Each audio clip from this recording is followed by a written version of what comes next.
Welcome to the Gita in Action podcast. My name's Radha, and I'm back after a week off. I've missed this family all week, so it's so nice to be back with everybody in this sacred space. And we are reading through the Gita verse by verse, talking about its relevance to our lives, and really just kind of trying to immerse ourselves in this Vedic wisdom so that we can upgrade our consciousness. That's the journey of this life. Trying to just upgrade our consciousness little by little, elevate our consciousness little by little. So that's what we all do. We come here together, we read these texts, we we study, and we reflect. We do a lot of reflecting. We do a lot of reflecting of how these texts still apply to us. These ancient wisdom texts still apply to us. So let's get right into it. We are going to start. Oh, Sukdai just joined. Welcome, Sukdai. I'm glad you joined. Would have been concerned if you didn't. Good to see you. We had a couple latecomers too. Amrita, good to see you. Danny, good to see you. Okay, so we're gonna start. I think we're starting with text 16 today. But before we do that, let's dive into the prayers. Mm. Shakti, could you Right. start with the prayers for us? Can you hear me? Yes. Oh, okay. Om Jnana Timirandasya Yananjana Shalakaya Chakshur Unmilitana Tasmai Shri Gurave Namaha Shri Chaitanya Mano Bishtam Shtapitam Yana Bhutale Svayam Rupa Kara Mayam Dandatisva Pandatikam Vandeham Shri Guru Shri Yuta Parakamalam Shri Gurum Vaishnavamscha Shri Rupam Sagrajatam Sahagana Raghunatham Vitam Sajivam Sadvaitam Savarhutam Parijana Sahitam Krishna Chaitanya Devam Shri Radha Krishna Padan Sahagana Lalita Shri Visakan Vitams Cha. He Krishna Karuna Sindhu Dinabandho Jagatpate Gopesha Gopika Kanta Radha Kanta Namostute Tapta Kancha Gaurungi Radhe Vrindavanishvari Vrishabhanu Sute Devi Prananami Hari Priye Vanchakalpa Tarubhyascha Kripa Sindhubhya Evacha Patitanam Pavembhyo Vaishnavyo Namo Namaha Jaya Shri Krishna Chaitanya Prabhu Nityananda Shri Advaita Gadadhara Shivasari Guru Bhakta Vrinda Hare Krishna Hare Krishna Krishna Krishna Hare Hare Hare Ram Ram Ram Hare Hare. Thank you. Thank you, Shakti. Okay, so we are starting with text 16, chapter 8, text 16. But before we start, I just want to kind of do a nice little recap of where we are right now. So where we've been. So we started chapter 8, if we remember, Arjuna asked some questions, and Krishna answered those questions. Sorry, we just had somebody join. Okay. Krishna answers those questions. And if you remember the last question that he asked, it was about remembrance of him at the time of death. And so that's what most of the chapter, sorry, we're having somebody else join. Just give me one second. We have some late joiners this morning. Okay. That's what the rest of the chapter is largely about is this remembrance of Krishna, especially at the time of death. Right? So in verses 9 through 13, we talked about remembrance through mixed devotional practice. So that was like yoga, like Ashtanga mixed with bhakti, if you remember that. And then in the last class, before we took our break, we talked about remembrance through pure devotion. So that was like pure bhakti. That was verses 14 and 15. Okay, so now we're entering into this next section in this chapter where we're going to talk about remembrance supported by understanding the differences between the material and the spiritual worlds. And today we're focusing on the material world. Well, that's where Krishna's starting. So that's where we're going. That's where we are. That's where we're going. And with that, Shakti, can you read verse 16 for us? That would be Miss Stella. Oh, sorry. Sorry. Stella. I've been saying Shakti all week. It's just like rolls off my tongue now. Thank you. From the highest planet in the material world down to the lowest, all are places of misery wherein repeated birth and death take place. But one who attains to my abode, O son of Kunti, never takes birth again. Cool. Thank you. Okay, so in this verse, Krishna is giving us two paths and two outcomes. Right? He's essentially saying you can perform the best possible actions in this world. Like you can be like the most pious, the most generous, the most charitable, like all the things, right? And you can even reach the highest planet. And the highest planet here is Brahma's abode. Right? Brahma is like the engineer of the universe, right? And he has his planet. And it's the highest planet here in this material world, right? But even that is temporary, right? It won't free you from birth and death. Right? And he's saying only by worshiping me, by practicing bhakti, can you achieve something beyond that, something eternal. It's a powerful reminder here that even the highest achievements, right, whether worldly or spiritual, are still bound by time and limitation. This is a beautiful thing about Vedic philosophy. There's like so much granularity to it. We have like a whole spectrum of planets and destinations.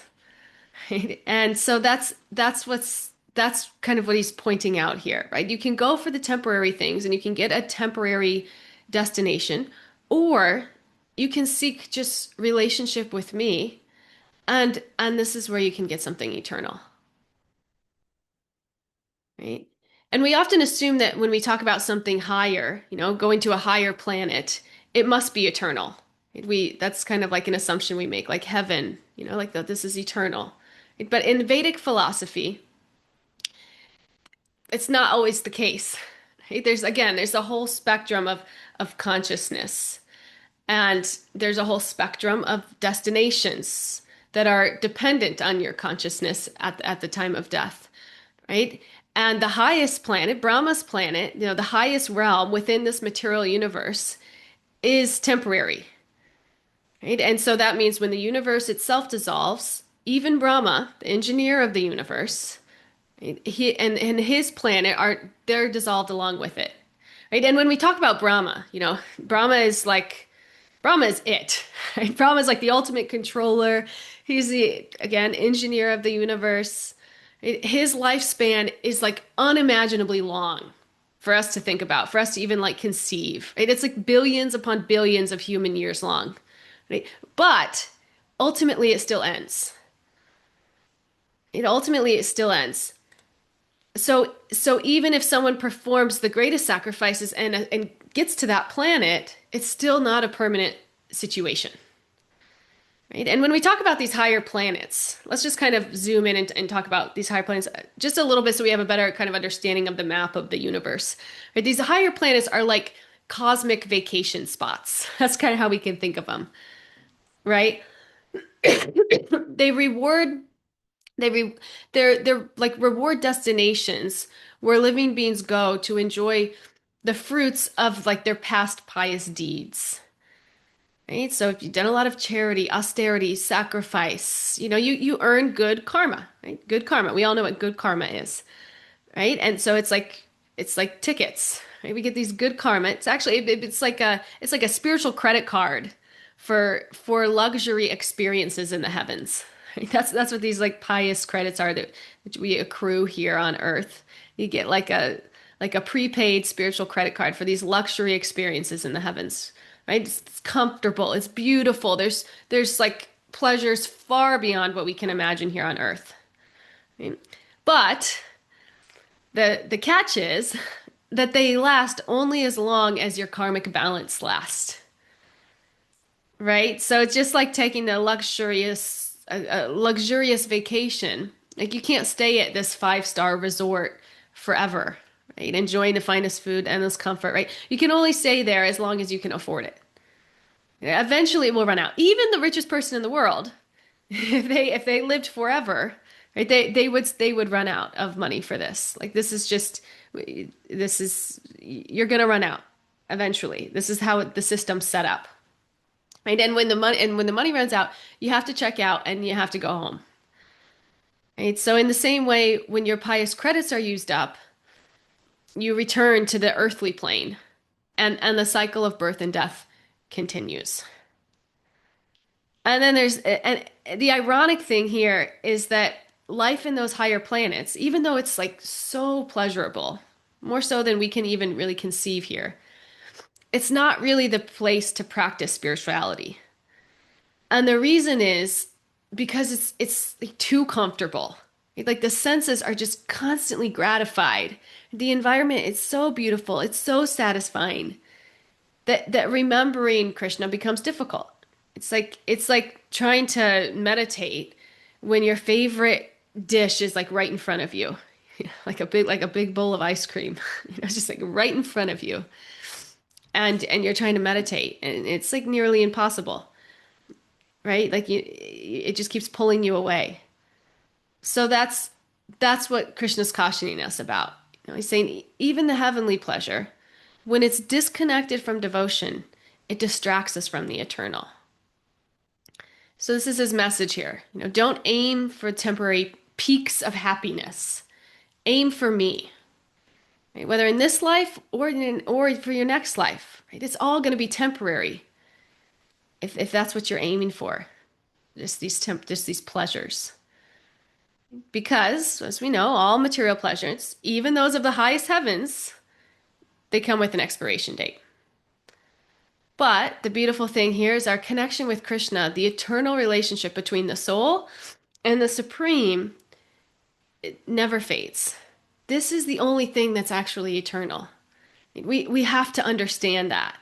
We have to try to realize that. No matter how big your house is, no matter how great your position is, no matter how wonderful your kids are, whatever it is, whatever you're getting so much enjoyment out of in this world, understand that there's an expiration date. And if you think about things that, we didn't really think about like that, and then all of a sudden life teaches us, oh, wait, this position isn't mine forever. Right? No, this house isn't mine forever. All of these things, this is the nature of the material world. This is what Krishna's trying to teach us. Right? These things are temporary. Turn back towards Krishna. This is the only thing that's eternal. It's the only thing that's eternal and the only thing that brings this lasting joy of the highest degree. Everything else is just like little blips, like ups and downs, like just a roller coaster. And this principle, we see it in our material lives. All of us have experienced this to some degree. And this is a lot of the reason we're here. We've experienced this. All these things are temporary. But it extends even into spiritual life when it's mixed with material motives. So Krishna is showing us that the same pattern, it repeats everywhere. So you earn credits, you enjoy them, and then when they're gone, you start again. That's the nature of material consciousness. This is material consciousness. It's transactional. I do this, so I get that. And sometimes this mentality, this material consciousness, it'll get dressed up in spirituality. Does anybody ever experience that? And this mentality, it still keeps the soul bound within time. It's like anybody ever, when we think about approaching our spiritual life with a transactional mindset, like expecting a reward or comfort or result. So Krishna's trying to get us to shift gears, elevate our consciousness to the point where we're just serving out of love. Yeah, and it's a progression. It doesn't just happen overnight. Like this is the goal. We want to just serve out of love. We are so conditioned that we are so deep rooted in our material consciousness that everything in life is transactional to us. Why would I do that if I'm not getting this in return? Even our japa, we sit down to chant and we're, maybe even like subconsciously we're getting something, we're seeking something material out of it, whatever that be. But we want to get to this place where we're just doing these things out of love. And that's where Krishna's trying to take us. He's saying, yeah. when you say transactional, I think people like, well, like do your job 16 times, you'll get a better job or something like that. But also, and I've been thinking about this because it's weird because I'm taking my mom's ashes and they're in this big, heavy, like little cart-shaped urn thing. And Mm, so I'm thinking of things that house things, and the ashes are light, but it's such a weight, the material object that houses them. So I mm, also think about how, the body houses the soul, but then I also am aware of the walls around me in my house, but also the body needs housing, and you need protection from the elements, which is a material thing because we live in a material body. So mm, for me, I get stuck, or I have a hard time. We say, we're not, ultimately our the goal is to just a connection with God, Krishna. This is the goal. This is the goal for all practices and faiths. Um, and having faith that everything's provided, but it's also a real reality, right? So I and when people pray, or if we're doing japa, we do pray sometimes on better material conditions, or needs, at a time when, especially in this world what's going on right now, and people are struggling more than ever as we see it. Things are, that's a very real need. I think to be able to one to develop oneself, to be able to explore these things, you must have a certain, um, you must be provided for, at least to some sort of base level, so that one can engage. So to me, it's always a hard balance. Like, I don't want to be materialistic, but then at the same time, like, well, improving one's material station in life does allow you like I'm taking this trip. That's money saved. That's hard-earned labor. mm. That was a material result of my efforts. So you know what I mean? But I Yeah. understand. Yeah. Yeah, no, I understand. You're being practical. You're being Yes. practical. And I don't think that the goal is just to like throw caution to the wind and say and just like, okay, like stop making an effort or stop endeavoring and just saying, okay, Krishna's gonna, whatever Krishna sends. I think the goal is twofold. One, we need to learn and we need to deepen our relationship with Krishna such that we trust him like a father, or like my little daughter looks up at me and trusts that I'm going to take care of whatever food she needs, or she just knows, she just trusts that. And that trust, that relationship is reciprocated, and I do take care of this, whatever her needs are. And as we evolve, as we evolve in our relationship with God, we know that he has our back and that whatever we need will be provided for. But that doesn't excuse us from doing our part. That doesn't excuse us from being responsible, right? Taking care of our duties. This is a big theme in the Gita. We have to do our duty. We have to endeavor. We have to, take care of whatever responsibilities, we have in our lives at this time. But even in taking care of those things, we do it in the consciousness that we're doing it for God. And that's part of the relationship. That's showing up for God. But so it's twofold. We're showing up, we're doing our duty, we're doing it for God, but we're also trusting that God's taking care of us. And when things do come, when money does to go on pilgrimage, we know this is God. This isn't us. This isn't me. This isn't my effort. This is God. This is God's mercy giving this opportunity to me. Providing the resources needed to do these things. And in that, we're building relationship with Source. And that's what it's all about, right? Yes. Yeah. Yeah. Yeah, this is very good though. It's true. And sometimes I think we see people try to do this prematurely or try to like be more advanced than they are. I mean, and I know I've been guilty of that. I've like left my job and did all like I'm just going to rely on God, but like the reality was I wasn't ready for that. And it shook my consciousness much more than it needed to. Like than I was ready for. But you'll see sadhus, in Vrindavan who are very ready for this that level of renunciation. And you know it because they can renounce everything. and their mind is still peaceful. And the reality, like most of us are not there.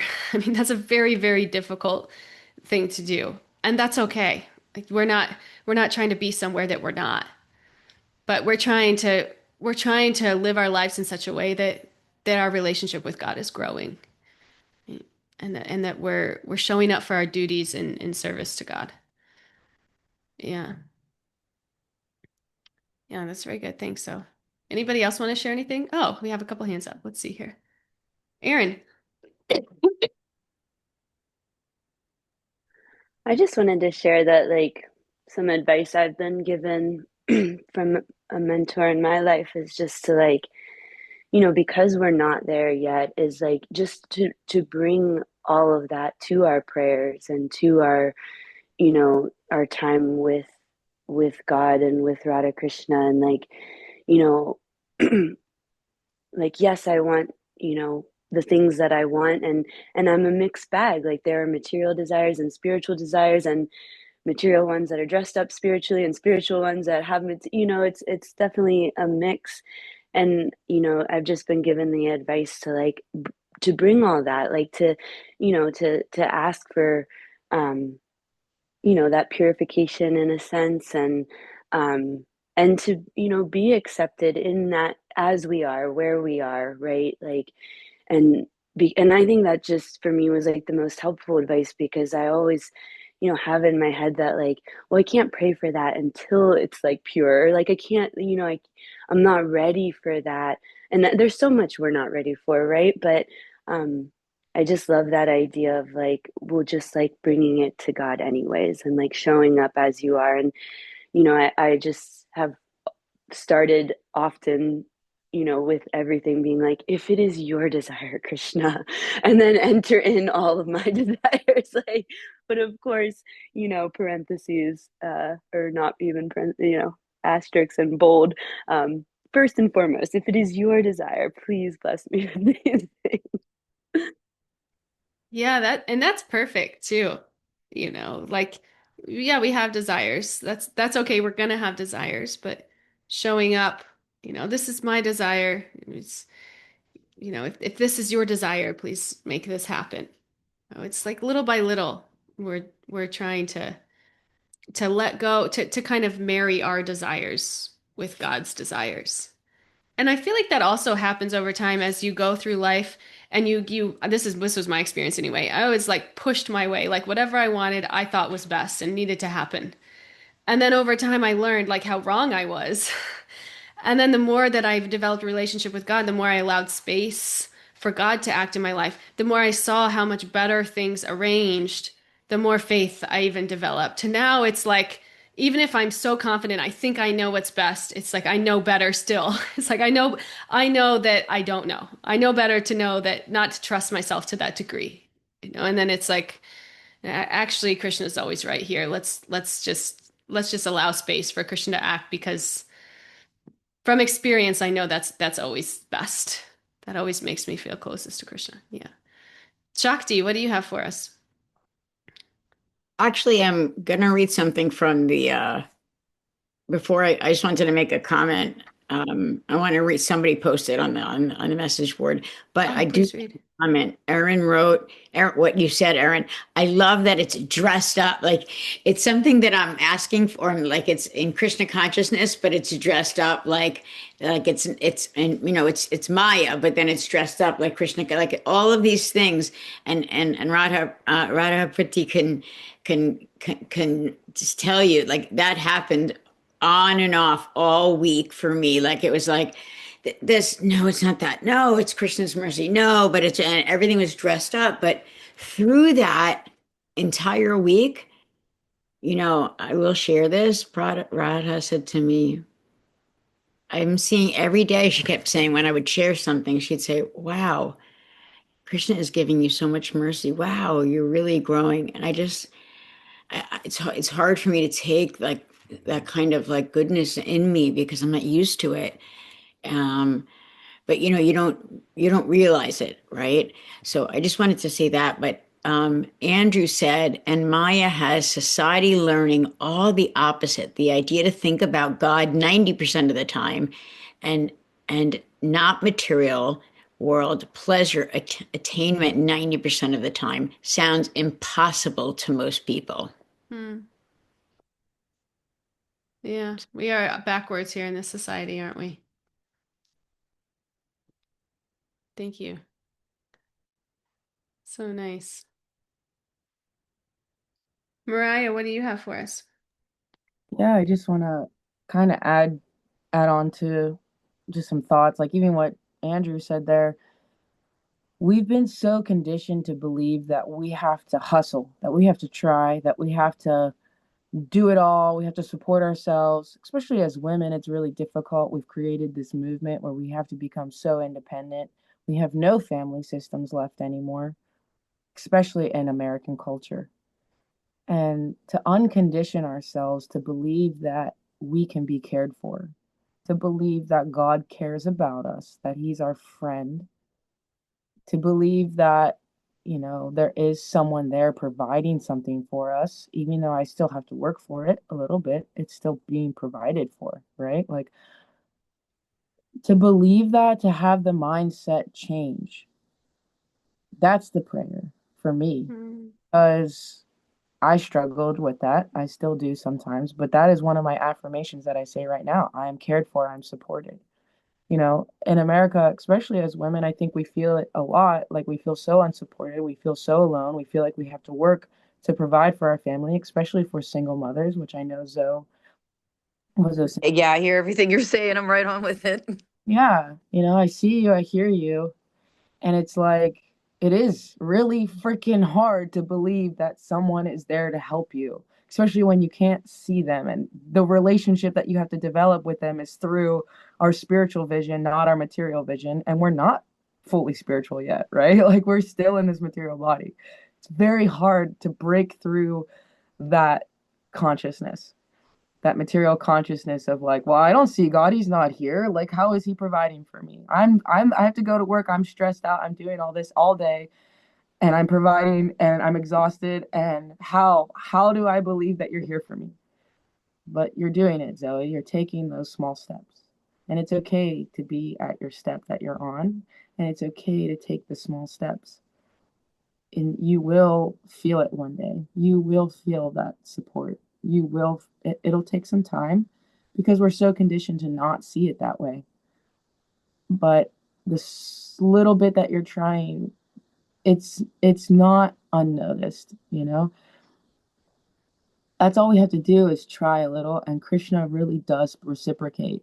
It just takes some time to see it. And that's just like something I'm learning, and I feel like I'm finally getting to a space where I'm feeling that support. You know, I used to feel very unsupported spiritually. Like I was like, I don't have any friends, I don't have anyone I can connect with. And then Krishna provided this group for me. So finding those little blessings, like you were saying, Aaron, pray, or like you were saying, Shakti, like, Radha kept reminding you of those little blessings. And yeah, pray for it. Just pray, Krishna, what is your will? How can I see you more, even in my day right now, even though I'm stressed out and tired? Like, and even offer that to Krishna. Like, Krishna, I'm so stressed out. I'm sorry. I want to do more, but I can't. Like he sees it. So, you'll find the prayer that works for you. But yeah, just remember, we're so conditioned to believe we're independent and to recondition ourselves that we are dependent, and Krishna does care for us. It's scary. It's a trust fall, right? It's taking that leap of faith. But it's even taking that leap of faith while still maintaining where we're at now. Wow. So real and such wonderful realizations, Mariah. Thank you so much for sharing. The Yeah. struggle is still Krishna's blessing somehow. Somehow. You get through it and you realize the struggle wasn't for nothing. It's Krishna gives you amazing. a hug at the end of it. I swear. It happens Yeah. eventually. Yeah. Thank you. So nice. Thank you. I really appreciate all of your shares. Thank you all. Thank you all. So, yeah, here Krishna's he's broadening this point of this material mindset, this material consciousness, this transactional kind of idea of relationships. If we approach him with some material mindset, like I'll serve God so that I get something in return, even though the activity might look spiritual, the result is still temporary. So if we approach God for anything other than just relationship with God, right, then like you think for material things, right? The result is material. The result is temporary. So the external form might change, right? Rituals, prayer, service, but if the motive is self-centered rather than love-centered, the outcome remains limited. And so that's what Krishna's leading Arjuna and all of us step by step. This is the Gita. We've walked through this step by step. It's gone from this consciousness of do good work and enjoy. And then, the next step up, offer your work to me. This was karma yoga. Offer your work to me. And finally to this place of remember me with love for my sake alone. And this is where when we've arrived at this bhakti yoga. So it's a spectrum of consciousness. And only when devotion becomes pure, free from material motive, does it yield an eternal result. So that's the progression here that we're seeing. At the material level, karma gives temporary pleasures. At the celestial level, you do good things, pious karma, it gives refined pleasures, but still temporary. And even at the spiritual level, if devotion is mixed with material desire, the result is temporary. And this is until the consciousness itself becomes purified. So this is the ultimate zoom out of this section. So Krishna's not just describing different worlds, he's describing different states of consciousness. So the world we experience is the one that reflects our inner motive. And that's what Krishna's pointing out here. And this is something for us to all think, right? How does my current state of consciousness shape the world that I experience each day? The kinds of people that it attracts to me, the kinds of situations that attracts me, the kinds of opportunities that it attracts to me. So what inner motive might Krishna be inviting me to purify right now? Because that's the purpose of this whole material existence, is to purify these inner motives, to realize that true happiness exists in relationship with God. And everything else is just flickering. It's just temporary, and it's like a what do they call those? It's like a false happiness, right? I used to hike a lot. We had like false peaks. You like get to you think you're at the top, but you're not at the top. It's like a false peak. It's just it's not the summit. It's not the thing, but we think it is. So the Gita's bringing us back to this again and again, remembering this truth.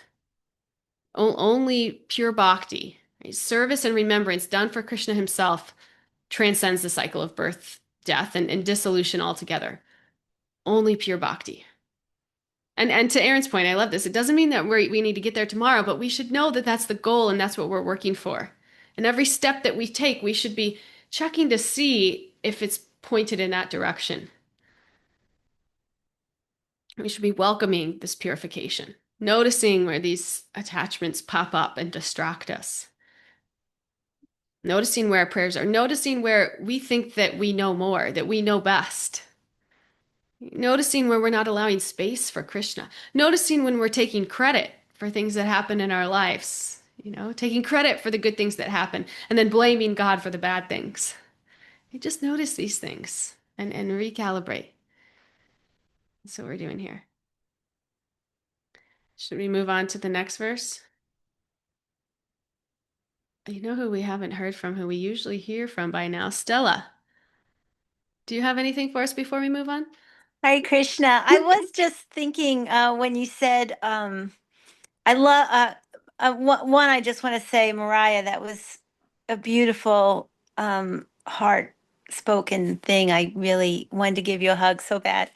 Um, and no, I was thinking when you said when you take the credit and then and like I'm in my last semester before I retire. And I'm teaching this class and um for some reason it's going like really well, like better than it's gone like ever. And I'm really connecting with the kids and and I always have a practice where when they come in, I see that I just say Hare Krishna to each soul in my heart, like I think, wow, Krishna loves each of these people. That's and then I forget about everything because I'm teaching, right? And when you said that, it instantly flashed. I was like, when I left class last Thursday, I took credit for teaching really well. And it was it was Krishna's mercy. And, uh, he's the ability in anyone. And thank you for reminding me of that.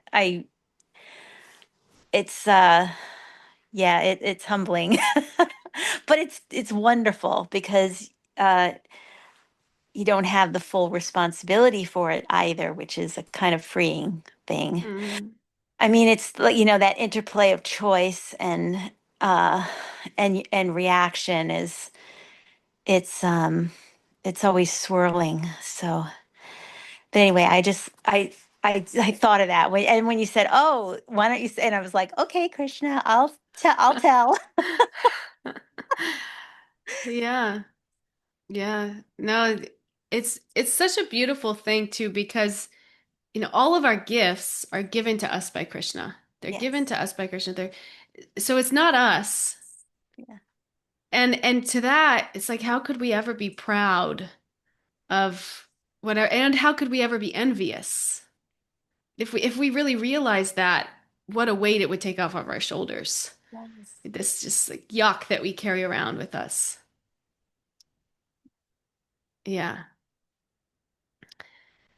Yeah, it's really we sh that's a liberating place to get is that realization that it's not mine, that I don't need to take credit for this. And in that how much gratitude comes. Yes. Yeah. Yeah. Okay. 17. Should we move to 17? Oh, this is a fun one too. Whenever you're ready, Stella. Let it come up on the screen. Okay.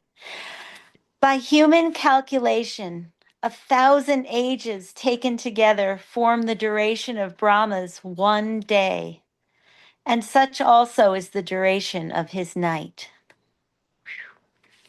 Yeah, this is like hard to even conceive of. And here he's expanding Arjuna's perspective again. He's talking about cosmic time. So he's explaining that Brahma's one day, just the daytime portion of his life, lasts for 1,000 yugas, which equals millions and millions of human years. And his night is just as long. So one full day for Brahma is almost impossible for us to even imagine. But the point that Krishna is making is that even though Brahma's lifespan is unimaginably long, it's still temporary. So his days and nights come and go in cycles. Creation expands, then dissolves, then begins again. And it's interesting here. I love thinking about this. This is something I think about a lot now, especially coming into to learning more about Vedic philosophy, to see how Krishna's creation operates with this kind of divine logic. So we talked about this before. Beings of higher consciousness tend to have longer lifespans.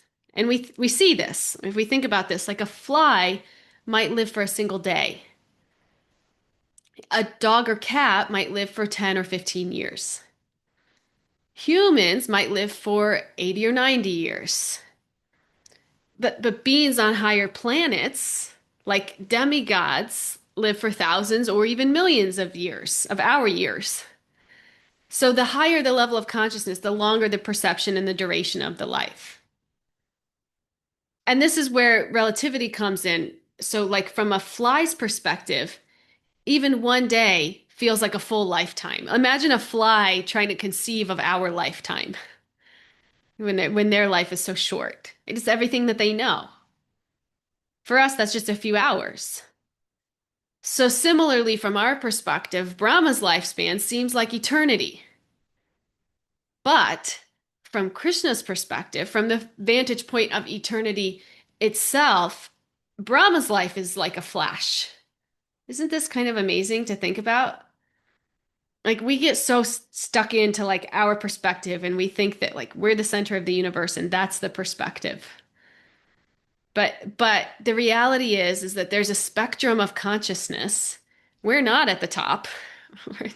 We're nowhere near the top, but we're not at the bottom either. But that's where we are. That's where we are. But the entire spectrum of all of these beings is nothing compared to eternity. And that's the point here. It's like trying to kind of fathom eternity. Like it's all relative. What feels endless in one frame of reference is fleeting in another. Like so what feels endless for a fly is fleeting for us. What feels endless for Brahma is or for us is fleeting for Brahman. It's like watching lightning strike during a storm, right? It's like brilliant for a moment, but then it's gone. So, yes, from our human viewpoint, Brahma's life seems infinite, but in the grand scale of eternal time, it's nothing. And this is the perspective that Krishna wants us to understand. This mindset of temporary, right? This mindset of material consciousness, it can extrapolate pretty far.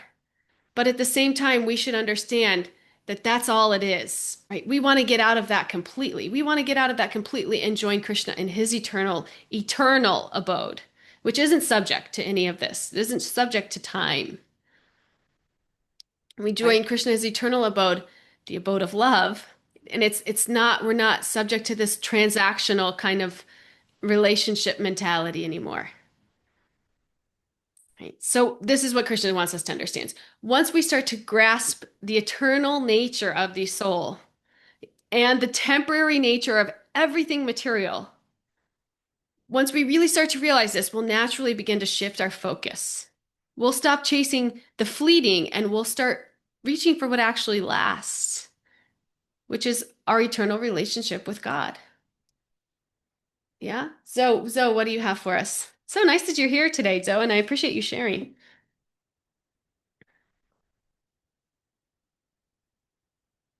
I think you might be on mute or something because I can't hear you. I am sorry, I'm still learning how to use stuff. So Yeah. I think I was thinking about this quite a bit because I was just thinking like, wow, the human lifetime is just but a blip. And I guess I've been thinking about, what's happening in the world right now, collectively, everything we've gone through and just everything I've seen in my lifetime. And it feels very overwhelming. And I think, my gosh, to just be in such times. And it's like, and I'm already like, more than halfway through it at 52, but I've seen, I just feel like I've seen very little. I don't know if sharks have consciousness, but there might be a shark in Greenland. He is hundreds of years old. He could maybe talk about his consciousness. I know that certainly there's other sea life that definitely has longer life years than we do in our human years. And I don't know, we don't understand their level of awareness because we don't of course there's so much about the world and and the living things in it that we don't understand, and here we are disappearing it all so fast. um it is it's very overwhelming. um and I just feel like, man, it took me this like long, and I'm just kind of starting to wake up and understand that like this lifetime isn't even really enough to grasp the meaning. you know it's not enough time, but I guess time is all you have, and I guess we waste a lot of time. I'm very guilty of that. But um I don't know. Yeah, anyway, that's my thing. Yeah, we're all guilty of that. We all waste a lot of time. Couple things I want to say to that. One, this thing of generally the longer the lifespan, the higher the consciousness. That's a generalization. So that's not to say that like, we can't so much zoom in on that and apply it to everything. But generally, even as you get to like higher planets, you'll add a zero to the expected lifespan of the beings on that planet, and in the spectrum, and it just goes up and up and up. But it's a generalization, right? Like so like anything else, there'll be exceptions. And I'm sure, like you said, there's things we don't know, and there's absolutely things we don't know. But the other point that you made there, no, we don't have time. We don't hardly have any time. But the beautiful thing about bhakti in this practice is that we should know that if we sincerely practice this bhakti yoga practice, we can go back to Godhead at the end of this life. Like, that is available for us. It takes us getting serious about it. It takes us getting more serious about it than material allurements that are in front of us. We have to continuously choose God over those things and those temporary fleeting, promises of satisfaction. We have to continuously choose God and not choose them. But if we continuously do this, this lifetime is long enough. And even if you start at 50 years old, you there's no saying, like, it's not like there's no like, oh, you have to practice for this long to get, like, no, it's a change of heart. And honestly, a change of heart could happen in an instant. It could happen in 5 years. It could happen in 10 years. It could happen in 100 years. It could happen in lifetimes. But if it's what you sincerely are aspiring for, you should know that it can happen for you. It's available for us. This is the promise. This is the mercy of this age. We just have to reach out, and God, with all of his mercy, will bring us back to him. Yeah, it's beautiful. So it's okay. Thank It's never you too for late. surmising that. That was well said.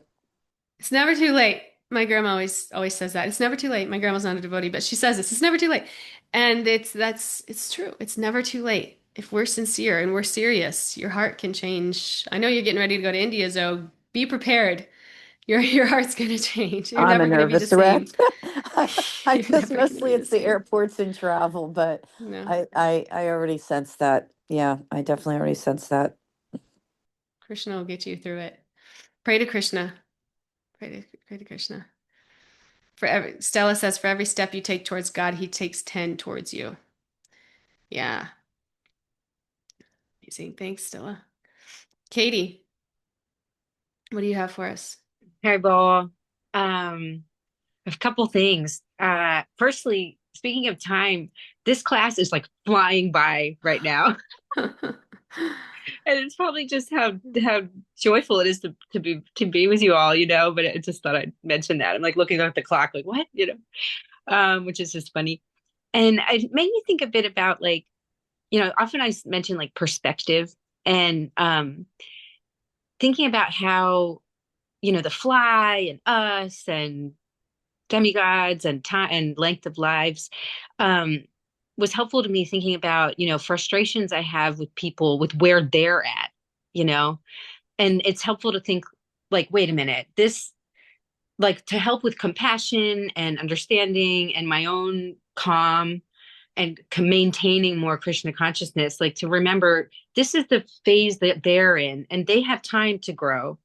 And everyone is on this progression at whatever step they're on. And to think, okay, well, they're being a jerk right now, and it's affecting a lot of material stuff, maybe in a work capacity. And just a reminder that like, that's not who they really are. Like who they really are is just like everybody marching on in some way, even if they're not actively, maybe trying, or, Krishna is helping them.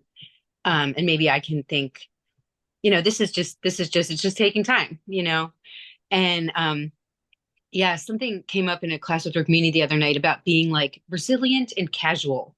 And I think that kind of flows in here somehow too. And I remember being new to Krishna consciousness and asking, Hari Kirtan Das, like, wait, are the like, is everyone a devotee, but they don't know yet? Like even like demons, eventually? And he's like, yeah, so that helped me think about this, like, it takes a while sometimes, but time, as we're saying, is really, really relative and from a perspective. And thinking back to the beginning of class with the desires, that's been a thing in the last month or so, is really trying to, and by Krishna's mercy, being reminded, that, like, Krishna, please let my desire align with yours. Like, please let your desire be my desire, and getting back in with the fertility doctors just recently, because the surgery was a while ago, and, that's coming back up. Um, uh, Sorry, I'm kind of losing my train of thought because all the hearts. Thank you.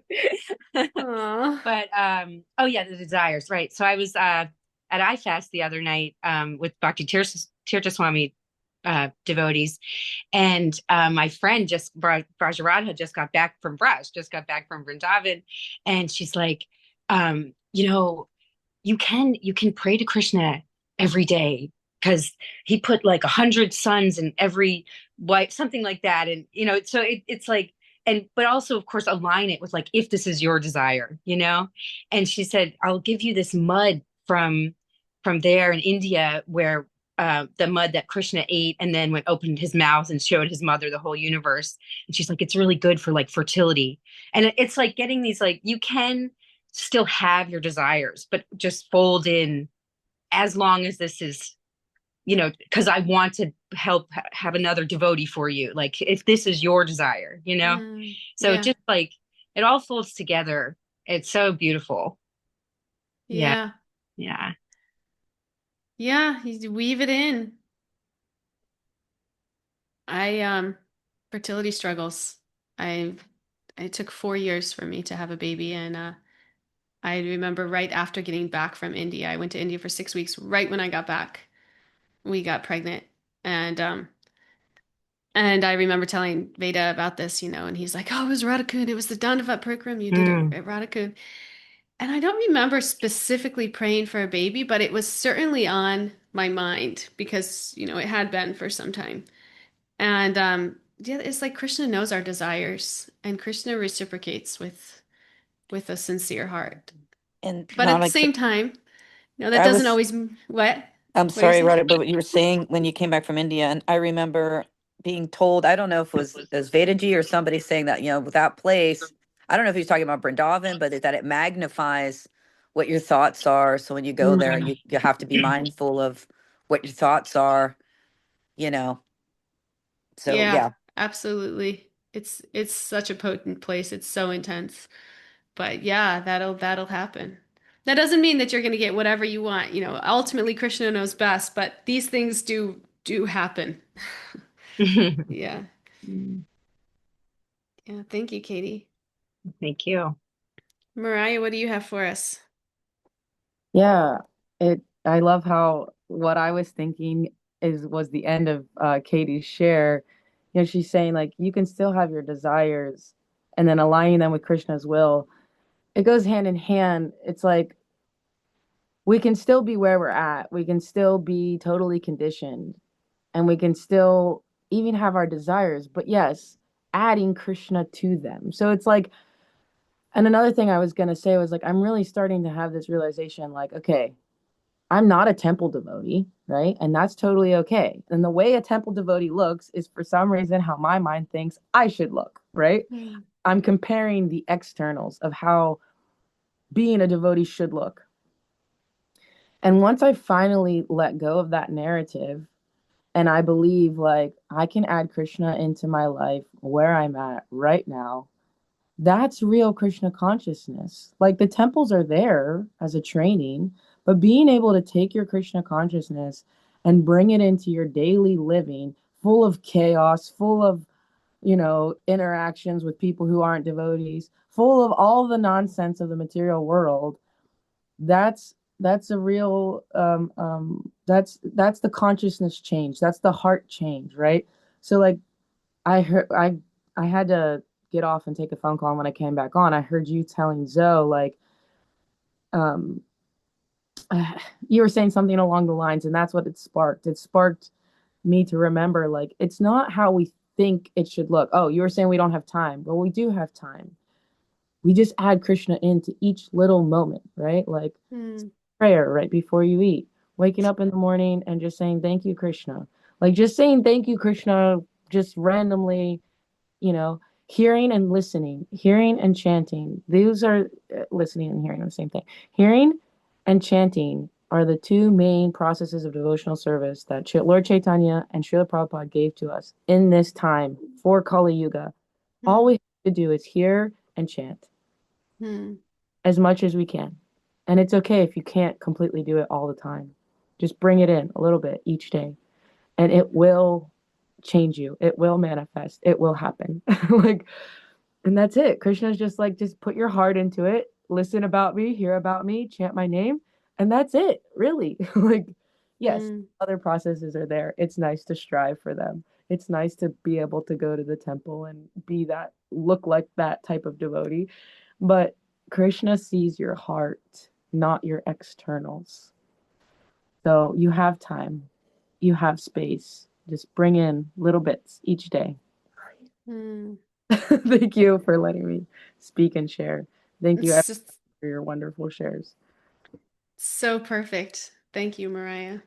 You're having a mic drop day, Mariah. I didn't get to It, talk for 3 weeks, so I had to let it all out. and I wanted to say one other thing. Katie, you said something about like, even demons, even people that are difficult, are devotees underneath. And it was reminding me of that demon in the Bhagavatam, Vritrasura, right? Who he was a demon, but he was a servant of Krishna.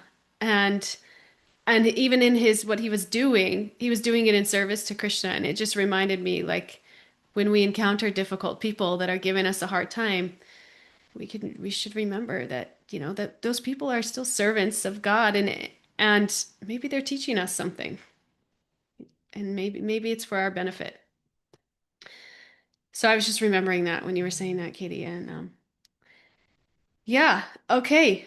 I think that's our time. Does anybody want to share that hasn't shared today? We haven't Yes, heard from Hare who Krishna. who is the Amrita. Amrita. Oh, Amrita, so good to see you. It's wonderful to see you. When you made the point of you don't, you come to Krishna at any time. I was at the Cow Festival in New Talavan, Mississippi, recently, and there was a young lady we met there. She had to be about 25. She's young, and she just popped in. And she was dressed appropriately, but not in devotee clothes, quote unquote. But I just went up to her and said, "Hi, how are you?" I always make a point to, try to speak to people that look a little bit out of place. And she didn't know anything about what was going on. I said, "So what brought you here?" And she said, "Well, I don't live that far from here, and I wanted to do something today. So I looked online to see what was going on, and I saw Cow Festival. So I said, okay." So she had cowboy boots on, but a nice, long skirt and a, appropriate top. And then as we started talking, and another devotee, that traveled, from the same area, we both were talking to her. She said, we were talking about Krishna and the deities and so forth. And she says, I've been drawing this blue boy since I was about 9. And she showed it to us. And he had a flute. She said, "I don't know why I'm drawing him." And she showed us other pictures. She's been drawing pictures of Krishna, she said, for about 15 years. And Wow. she didn't know who it was. She said, so it was so wonderful that she came, because then she got to learn this is who I've been looking for since I was a little child.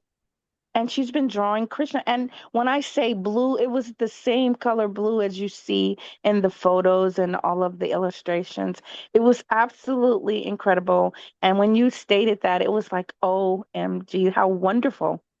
How wonderful. Krishna grabs us when it's our time, just as you're saying, Mm. when it's time for us, you know?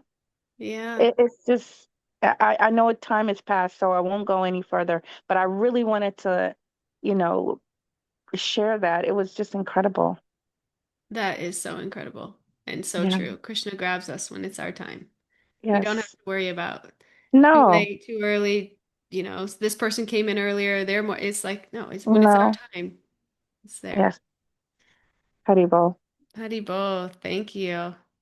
That was so Maggie, cool. yeah, it's really cool. Thanks for sharing. Mag, do you have anything you want to share with us before we end for the day? I see you're on camera and you haven't shared yet, so I'm just calling you out. But no problem. Okay, you're on mute, so you may not be able to get off. Okay, okay. No problem. I just wanted to give everyone a chance. Thank you so much, everyone. Oh, there we get to see Zoe in person. So nice. So we're wishing you many, many blessings on your trip. We'll all pray for you. Thanks for joining us today. Thank you. Thank you. That was how Thank bad my you all. house is. Thank you.